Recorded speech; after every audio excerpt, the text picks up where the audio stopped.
Team India के cricketer Shikhar Dhawan अपनी पत्नी आयशा, जो कि धवन से 10 साल बड़ी हैं और किक बॉक्सर है, से कानूनन अलग हो गए। शिखर ने पत्नी आयशा से क्रूरता के आधार पर तलाक लिया है। जी हाँ, दिल्ली की फैमिली कोर्ट ने शिखर धवन और आयशा मुखर्जी के तलाक को मंजूरी दी। बता दें कि दोनों की शादी 2012 में हुई थी और मार्च 2023 में धवन ने क्रूरता के आधार पर तलाक मांगा था।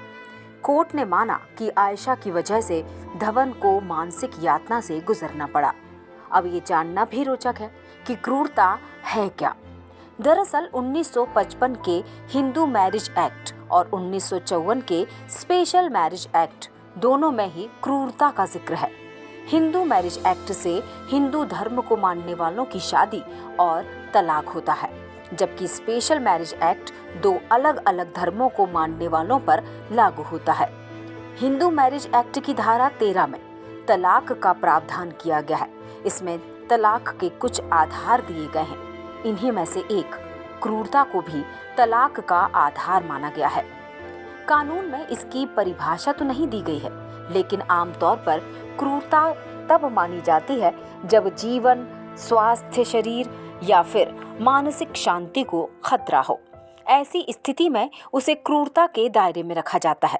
किसी मामले में क्रूरता क्या होगी, इसका आखिरी फैसला कोर्ट ही करेगी। कोर्ट ने अपने अलग अलग फैसलों में क्रूरता के बारे में बताया है।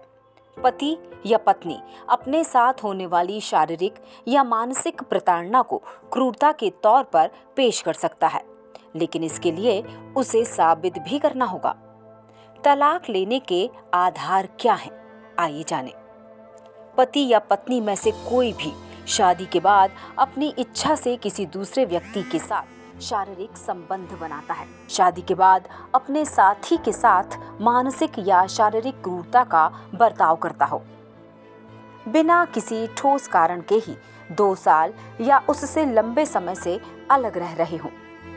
दोनों पक्षों में से कोई एक हिंदू धर्म को छोड़कर दूसरा धर्म अपना लेता हो। दोनों में से कोई एक पक्ष मानसिक रूप से बीमार हो और उसके साथ वैवाहिक जीवन जीना संभव न हो। अगर दोनों में से कोई एक कुष्ठ रोग से पीड़ित हो, पति या पत्नी में से कोई एक संक्रामक यौन रोग से पीड़ित हो, अगर पति या पत्नी में से कोई घर परिवार छोड़कर संन्यास ले ले, अगर पति या पत्नी में से किसी एक के जीवित रहने की कोई भी खबर 7 साल तक न मिली हो, और अगर शादी के बाद पति बलात्कार यानी दुष्कर्म का